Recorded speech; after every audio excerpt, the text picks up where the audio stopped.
پێغەمبەری خوا صلی الله عليه وسلم لە حەدیثێکی صحیحدا کە لە صحیحە هاتۆ بە ژمارە 1144 دەفەرمێ يطلع الله تبارك وتعالى إلى خلقه في ليلة النصف من شعبان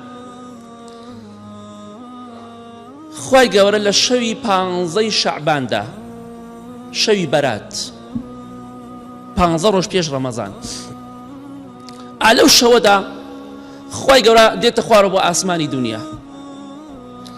فيغفر لجميع خلقه خوا لە هەموو خەڵکی خۆش ئەبێت هەموو مەخلوقاتی ئیماندار و مسلمان خۆش ئەبێت ئالەو شەوە پیرۆزەدا بەڵێ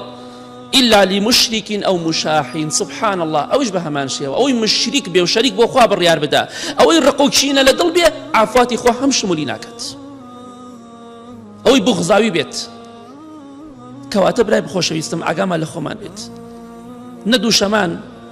نبين شمان بدل نيايا والشوكاني رمضانش كهموش يلي خوشبونه همان شيء وشمولي ناكت 15 شعبانیش خوالێت خۆش نابێ چونکە تۆ ڕقوچینە لە دڵی بەرامبەر بە مسڵمانێک شایستەی ئەوە نییە کەس نییە بێ هەڵە بێ هەمومان هەڵەمان هەیە حتا سەرمان هەڵەیە حتا سەرمان تاوانە ئەتەوێ فێڵە خوا بکەی کاتێک دژایەتی مسڵمانێک دەکەی وا ئەکات و وا ئەکات و وا ئەکا وا دەزانی ئیشێ باش دەکەی بۆ خۆت بەدبەخت ڕقوچینەت بەرامبەر بۆ کۆمەڵی مسڵمان دروست کردووە بەلووتێک و کابراوتی سەلامی لێکە یا لێ ناکەی بە تەمای خوالێت خۆش بێ دڵنیا بە خوالێت خۆش نابێ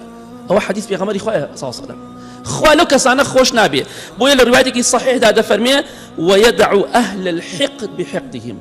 لو شوي بانزي شعبانة إخوة قرد فرمية أو يرقوكشين لدلب أبو خوي بمينته أو شمولي عفواتي من ناكا لمشرك خوش نابم لوش كرقوكشين لدلب خوش بيستان كواتتر سناكا أبي أقامان لخومان بيت